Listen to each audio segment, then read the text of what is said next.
आप सभी का राधे सखे चैनल में स्वागत है।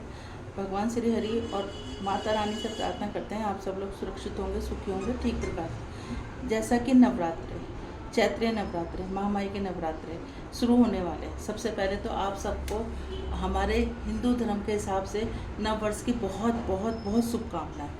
कहते हैं कि वो तो सब बता देते कि हम नवरात्रों में कैसे खेतड़ी बोएं, क्या करें क्या ना करें, लेकिन कुछ चीज़ें ऐसी होती हैं कि जो नवरात्रों में हम कर लें तो हमारे को उनसे बड़ा फ़ायदा मिलता है और हमें महामाई की कृपा प्राप्त होती है। जहाँ उसमें कुछ चीज़ें ऐसी होती हैं कि हम 9 दिन हम भोग तो लगाते ही हैं महामाई का, लेकिन कौन से दिन कौन सी महामाई का किस तरीके से भोग लगाएं तो उससे हमें उसके महामाई के हमें पूर्ण रूप से हमें उनका आशीर्वाद प्राप्त हो। जैसे 9 अप्रैल को माँ शैलपुत्री को दूध से बनी मिठाई और अनार के फल का भोग लगाया जाता है।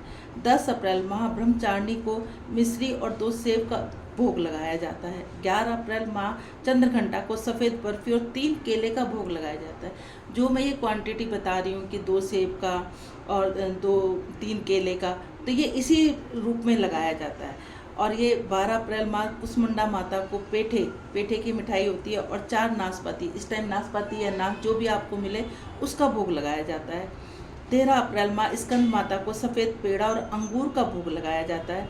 14 अप्रैल माँ कात्यायनी को शहद और 6 अमरूद का भोग लगाया जाता है और ये हमें बच्चों में प्रसाद के रूप में जैसे भी हम उसको वितरित कर सकते हैं। 15 अप्रैल माँ कात्यायनी को गुड़ और 7 चीकू का भोग लगाया जाता है। 16 अप्रैल माँ महागौरी को हलवा और नारियल का भोग लगाया जाता है। और जो हम नारियल का भोग, जो नारियल हमने चढ़ाया हुआ होता है वो वाला नहीं, अलग से एक नारियल लेके उसका भोग लगाकर और साथ में उस नारियल को उस दिन फोड़ा जाता है। अगले दिन उस नारियल को हम फोड़ के प्रसाद के रूप में इस्तेमाल कर सकते हैं। 17 अप्रैल माँ सिद्धकुंदी को दूध से बनी मिठाई और संतरे का भोग लगाया जाता है। इस तरीके से आप भोग लगाकर अपनी सुविधा के अनुसार और माता रानी की कृपा प्राप्त कर सकते हैं। ऐसे ही हमारे कुछ काम होते हैं कि जो बहुत करने के बाद भी हमारे कुछ काम नहीं बन पाते। ऐसा हम नवरात्रों में महामाई की ऐसी कौन सी पूजा या कौन सा पूजा करें या कौन सा दीपक जलाएं जिससे हमें महामाई की पूरी कृपा प्राप्त हो सके।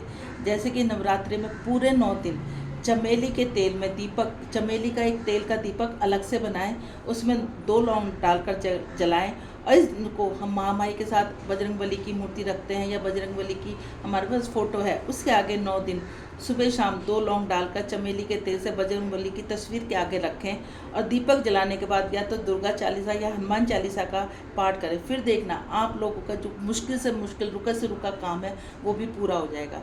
और अब की बार तो नवरात्रि शुरू भी मंगलवार से हो रहे हैं, तो ये जानकारी अगर आप लोगों को अच्छी लगती है तो इसको ज़्यादा से ज़्यादा लाइक करें, ज़्यादा से ज़्यादा शेयर करें, नए हैं तो सब्सक्राइब करें, बेल आइकन को ज़रूर दबाएं। बोलो राधे राधे।